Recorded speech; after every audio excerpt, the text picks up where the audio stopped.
that we've got our asteroids moving and looking a bit more kind of realistic to us, let's make it so they actually do some damage to our player when they encounter him. So at the moment, all that happens is our player is flying along,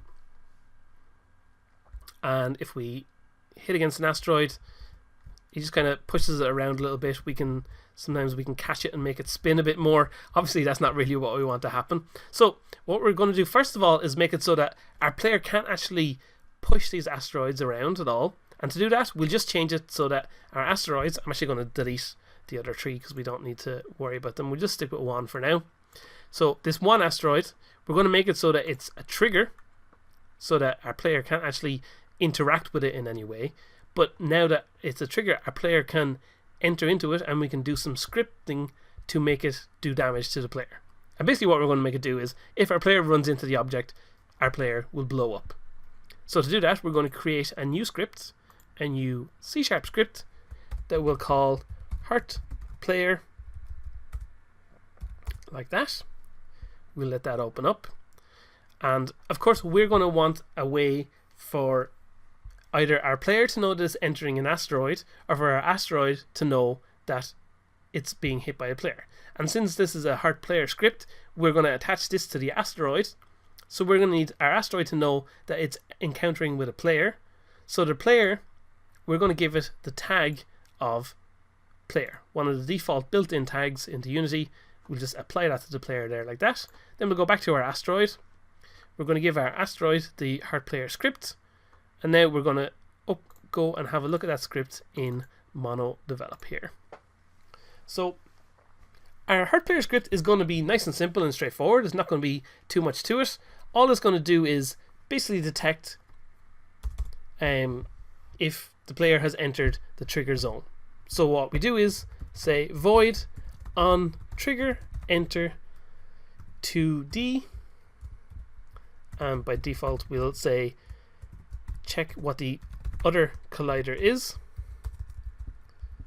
So we have our on trigger enter 2D, and we've used that previously for when say for example the ball has entered the kill zone at the bottom of the screen.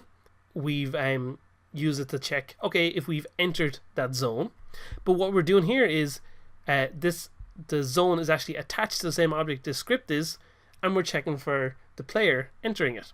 And it works both ways. So we don't have to worry about like, oh, we're not actually going into a zone here. We're waiting for the player to enter our zone. So do we have to do anything different? No, we don't have to worry about that at all. We can just treat it in the exact kind of same way. So here we can just say if other.gameObject.tag is equal to player. All we want to do is very straightforwardly destroy the player. So destroy game object. And that's it. That's all we want to do. Nice and simple, nice and straightforward. We can save that, go back into the game, let it compile, and because we've already attached it to our asteroid, we know it should be all hooked up and working for us. So we can hit play. And now if we fly into the asteroid, boop. Oh, wait. I just realized we don't want to just destroy our asteroid. We actually want to destroy our player. So destroy game object will just destroy the asteroid itself. But of course what we want to do is destroy other.gameObject. Now we might want our asteroid to be destroyed at the exact same time, but for now we'll just stick with we're trying to destroy the player, not the asteroid itself.